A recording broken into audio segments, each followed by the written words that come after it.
Welcome to Within the Frame, where we delve into the most up-to-date issues across the globe. I'm Kim Mok-yeon. Tensions on the Korean Peninsula continue to escalate as North Korea today detonated roads and railways connected to South Korea. Seoul's Joint Chiefs of Staff says the North blew up roads along the Gyeongui and Donghae railway lines north of the military demarcation line, which were once seen as symbols of inter-Korean cooperation. The Gyeongui line connects Paju in South Korea to Kaesong in the north, while the Donghae line runs along the eastern coasts of both Koreas. In response to this, the South Korean military fired shots south of the MDL, which is located within the demilitarized zone that separates the two Koreas. The latest move comes as North Korea has been taking steps to completely separate its territory from the South. So what does the North want to pursue ultimately, and what does this mean for regional security? For answers to this, we invite Dr. Kim Mok-yeon, Senior Research Fellow at the Institute for National Security Strategy, here in the studio with us. Thank you for your presence. Thanks for having me. And we're also joined by Evans Revere, former Acting Assistant Secretary of State and non-resident Senior Fellow in the Foreign Policy Program at Brookings Institute online. Great to have you, Mr. Revere. Pleasure to be with you again. So let's begin with Dr. Go. Like I said, North Korea detonated parts of the Gyeongui and Donghae roads today. What does this symbolize, and what kind of message is the North trying to send? Clearly, this is more symbolic rather than operational. These roads have been not in use for several years by now, ever since the tensions between the two Koreas escalated, and North Korea especially declared that they would not consider South Korea as part of the Korean nation anymore, and then has interrupted any type of people-to-people exchanges or like exchange of goods. So these roads essentially were there without being used at all. So in that sense, already been disconnected. But then this time, North Korea essentially is carrying out these actions that are symbolic in nature. North Korea has already cut off the railway link between the two Koreas last August, and now they are following up that action with blowing up the paved road that connects that used to connect the two Koreas. So, and there are rumors that North Korea might build a fortification along these where used to be railway and the road connections, and I believe this essentially is going to complete a North Korean action that's going to symbolize the message that the two Koreas are now completely separate. But then again, this is part of the North Korea's propaganda campaign. I think the primary motivation on the part of North Korea in doing so is to increase the internal cohesion, and that's an expression that refers to the fact that it wants to distract the North Korean people from the pressing matters that the people in North Korea face today, such as permanent economic crisis, oppression, and then lack of access to information, and constant human rights abuses. So I think that's the main goal on the part of the North Korean regime, but also has an outward message to Seoul and Washington that North Korea could use these explosions to signal that they could escalate with more, I'll say, offensive actions on the road, especially because this is a very important year in terms of politics in the United States, and there could be a new government next year in Washington, and North Korea could be preparing for a renewed cycle of negotiation with a new government in Washington. So, so it could be a part of a North Korean long-term action. Right, so a two-way message to their own regime people and also to the community internationally. Now, let's turn to Mr. Revere. What do you read into the timing of this latest action? Could this series of actions mean, what could it mean to regional stability? Well, the North Koreans had already informed the United Nations Command that they were preparing to take some steps to shut down all north-south transportation links, as well as to put in place some defensive facilities and eliminate some of the infrastructure associated with those transportation links. So we shouldn't be surprised at the destruction that we've just witnessed. The exact timing of the destructive steps that North Korea just took may have been adjusted in light of the recent drone incident to increase the drama of North Korea's response But there's really nothing surprising about the fact that they have done, the North Koreans have done exactly what they said they were going to do, which is to take more steps to eliminate North-South symbols of North-South cooperation. The destruction of the transportation corridor links is just the latest manifestation of Kim Jong-un's decision to abandon all aspects of North-South dialogue and cooperation, to end all prospects for reconciliation with the South, and to define the North-South relationship as one between two hostile states. So we are now in that new relationship that Kim Jong-un envisioned. It's going to be a relationship defined by increased hostility, threats, and an absence of direct communication between the two Koreas. To put it another way, we've returned to the era of a quarter century ago, prior to the Sunshine Policy, prior to North-South dialogue. And North-South relations have come full circle to this very unfortunate and potentially dangerous point. Right. Now, along that line, prior to the latest action, North Korea claimed South Korea infiltrated its territory 3 times using drones carrying leaflets. There's ongoing debate about regarding this because the South Korea's Joint Chiefs of Staff did not confirm such kind of claims. As an expert in the field, Dr. Go, do you believe it to be true? Well, we don't have evidence that points towards South Korean origin or elsewhere from the couple of pictures that North Koreans share with the rest of the world. We only have a grainy picture of a drone releasing leaflets, and also there's another photograph of a vessel or like a container that included leaflets that probably failed to deploy and landed on the ground, and North Korea has been able to collect. But what's clear is that whoever sent these drones are clearly against the regime in Pyongyang. We can easily guess that from the content of the leaflets that was recovered. It was very critical of Kim Jong-un, criticized Kim Jong-un for being essentially like engaging in luxurious lifestyle when the people in North Korea are clearly starving and suffering. There are reference to Kim Joo-hee, the putative successor to Kim Jong-un, if ever she grows to be heir. Right now she's only 10 years old. So there are all these different messages contained in the leaflet. So clearly this is an anti-regime action. But then again, this could come from South Korea. In South Korea, there are groups that operate in the South Korean side that are anti-regime. They tend to be composed of defectors from the north, and they are known to send leaflet balloons towards the North Korea. So and then also they have, being in South Korea, they have access to technology such as drones.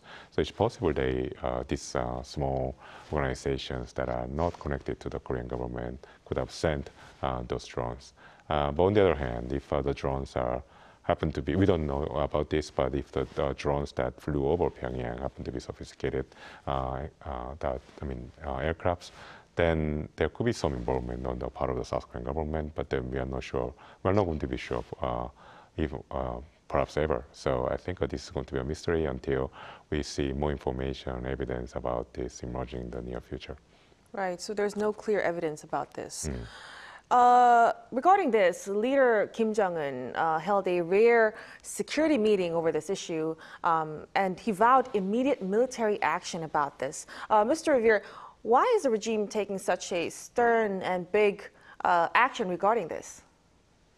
4 reasons: anger, embarrassment, humiliation, and fear, in my view.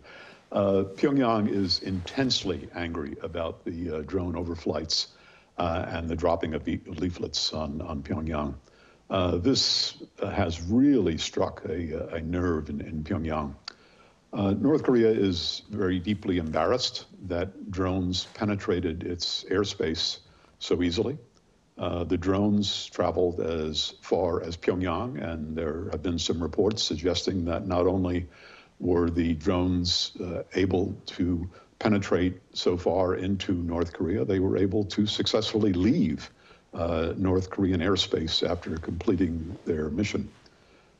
This shows us that there's a major gap in North Korean air defense, and Kim Jong-un cannot be happy about that. I suspect today is probably not a very good idea, not a very good thing for anybody to be a senior air defense commander in North Korea as a result of this. But no less importantly, the North Korean leadership, I think, is very deeply concerned about the impact of the leaflets themselves.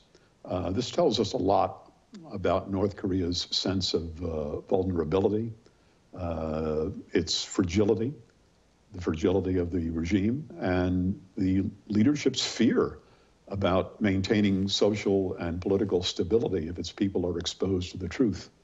So for all those reasons and more, North Korea is upset, embarrassed, humiliated, and fearful.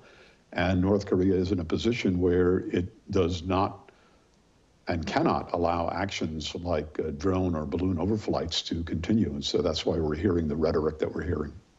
Right, so they are furious about the latest, what they claim is the latest actions from South Korea. Then what do you think of other possibilities for further military provocations from North Korea? And if they do hold some provocations, what form of provocations could we expect? Well, most immediately, and we're seeing this happen already, beyond the increase in rhetorical blasts directed against South Korea and, of course, the United States, I expect that the North Koreans are going to attempt to intercept and destroy any future drone flights should they violate the North's airspace. But the fact that drones appear to have penetrated North Korean airspace as far inland as Pyongyang tells us that there are some major gaps, as I suggested, in Pyongyang's air defenses. So we're probably going to see efforts on the part of North Korea to try to strengthen those defenses. I think Pyongyang is also going to try to intensify its efforts to intercept balloons sent from the south in the future. And if these steps are not successful, Pyongyang may well increase its dispatch of trash-laden balloons to the south, and perhaps might even include incendiary devices being put on those balloons or other weapons designed to cause damage in the south. As a last resort, North Korea might consider resorting to military measures aimed at perhaps destroying the launch points of balloons or drones. This would be an extraordinarily risky move, however, since it would likely result in retaliatory steps to be taken by South Korea. Nevertheless, the level of anger and dismay that North Korea is feeling right now makes it difficult to rule out extreme measures being taken by the regime. So this bears very, very careful watching. Right, so we'll have to keep tabs on North Korea's movements. Now, Dr. Go, with the latest series of actions, we have to ask, what exactly does North Korea want out of this? Well, there are a confluence of different actions, different reasons behind North Korean behavior. So one is this like a continuation of a North Korean provocation cycle that we've been seeing since last year at least. Essentially, we see that in terms of missile test. North Korea wants to demonstrate to South Korea and the United States that it can threaten South Korea with nuclear-tipped tactical short-range ballistic missiles, meaning that it can wage a limited nuclear warfare against South Korea, Japan, and the United States. So that's been the long-standing messaging platform, so to speak, the missiles I'm referring to from North Korea. So that's one thing. Second is the North Korean short-term reaction to response to the quote-unquote drone incursions. So North Koreans have stated that these drones come from the south, and they blame the South Korean military for being behind these drone incursions. So North Korean motivation and the goal will be to essentially establish a level of deterrence against the South, so that the South Korean side, because they suspect it's South Korea that's behind these drones, no longer essentially send the drones to fly over Pyongyang, which Evans put really well, that it really injects a fear, and then it augments the sense of vulnerability and fragility on the part of the regime's leadership. So North Korea is essentially making big noise right now. It's blowing up things.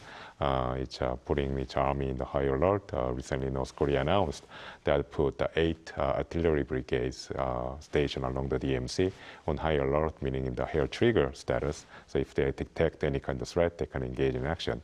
So this kind of behavior essentially is just threatening South Korea, signaling to South Korea they could initiate action to punish South Korea anytime they want. So this is essentially a deterrence measure on the part of North Korea. It doesn't mean that North Korea is going to engage in such action against the South anytime soon. So it's essentially telling South Korea to stop. So in that sense, I think it's essentially a response that the South Korea could have wanted to see from the North Koreans, because North Korea had been intensifying its trash balloon campaign. There are a growing number of damages on the South Korean side because North Korea has been sending too many of those trash balloons. So if North Korea essentially refrains from sending those trash balloons, response to South Korea's drone incursion, quote unquote, then I think it's a step towards more of a stability in the Korean Peninsula. Right, so it's a method for them to better protect themselves. But then also the flip side of that is that they should disengage from engaging in provocative actions such as sending trash balloons that's been causing damages in the South Korean side in the recent weeks. Right, so both sides. Now, North Korea has been launching balloon campaigns, like Dr. Go just mentioned, since May, and with some of these balloons reportedly equipped with GPS technology. Mr. Revere, what do you think is the intention behind these actions? Well, the core goal of sending those balloons to the south is to retaliate for the fact that some South Korean groups have been sending propaganda balloons into the north. And in launching these trash balloons into the south, North Korea is trying to send a message that it does not welcome this step at all, and it's trying to convince South Korea to end this practice of dispatching these propaganda balloons. Now that it appears that South Korean leaflets may have reached downtown Pyongyang, I think North Korea has even more incentive to find ways to both retaliate against the South and try to convince or compel South Korea to stop sending leaflets and other material into the north. The North Korea regime is a very paranoid regime, and it's very, very deeply fearful of having its people exposed to outside information, propaganda, and truth. Such exposure has the potential to affect the views of the average North Korean. And for the North Korean regime, this is something that they find intolerable.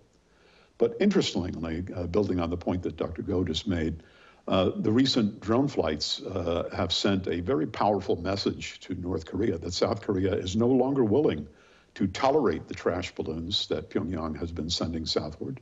And perhaps, as he suggested, as a result of the drone overflights, Pyongyang may now decide that now is the time to stop sending trash balloons and to de-escalate this situation. Right. And now moving on to North Korea's technological capabilities, North Korea is trying to advance its military technology, including missile capabilities, of course. Dr. Go, how concerned should the international community be about their potential reach and effectiveness? Well, North Korea has been advancing its missile capability for a while now. North Korea tested its first intercontinental ballistic missile back in 2016. So it's been already 8 years, and they have been diversifying its portfolio of arsenal of missiles. They essentially just classifying the North Korean missiles in terms of range, ranges from really short range missiles to all the way to the intercontinental range. So it runs the whole gamut. So meaning that North Korea has a very complete missile arsenal. So what the world is concerned right now is less about the reach of the North Korean missiles, which has been confirmed already. It's growing maturity of the North Korean missile capability, which you are not seeing yet. But then the concern is with the recent rapprochement between Pyongyang and Moscow, North Korea could essentially field a very sophisticated, complex, and also reliable missiles in the near future with the assistance, technical assistance from Russia. And also there's a proliferation concern, meaning North Korea is already sending missiles to Russia so that Russians can use them in Ukraine. And so Russia could be we know that North Korea has sold missiles to different customers around the world, but then with the free advertising value that they derive from selling missiles to Russians, there could be more customers in the way to buy North Korean products in the future. So this is another source of concern because unlike the missiles that North Korea sold in the 90s, which happened to be very simple copies of Russian or Chinese old missile models, now North Korea is deploying very sophisticated short-range ballistic missiles, and then the what accompanies these missiles is nuclear warheads. So there's also, it's a small risk, but North Korea could also put on sale nuclear materials. So I think these are reasons why we should be concerned about North Korea's growing missile and nuclear capabilities, going beyond the different types and the numbers of missiles that North Koreans have produced and developing right now. Right. Dr. Go, with our discussion today, we can say that tensions have escalated to another level. So at this point, is there a feasible path for renewed dialogue for South Korea and North Korea? What kind of prerequisites could be necessary for such discussions? Well, first of all, dialogue happened in the worst times before. So, we have to remember that dialogue on the part of North Korea is a tool.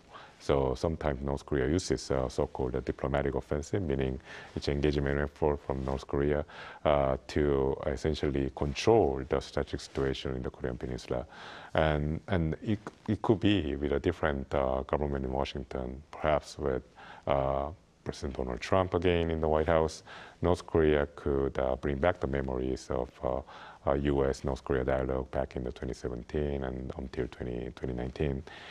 So that means that there will be an engagement phase in the Korean Peninsula again that might not involve South Korea, but then at least there will be some sort of a dialogue between the United States and North Korea. So the possibility of engagement and dialogue is always there. It's also apparent from the recent actions by North Korea, but then it's always significant. So that could happen, but then the prerequisite for that would be some sort of a de-escalation from the current face-off between the two Koreas, right. Which is essentially a form of gray zone tactics that doesn't involve weapon systems, but it's really bothering each other and essentially increase the risk of actual military confrontation. So that could be a prerequisite for a real dialogue to start in the near future.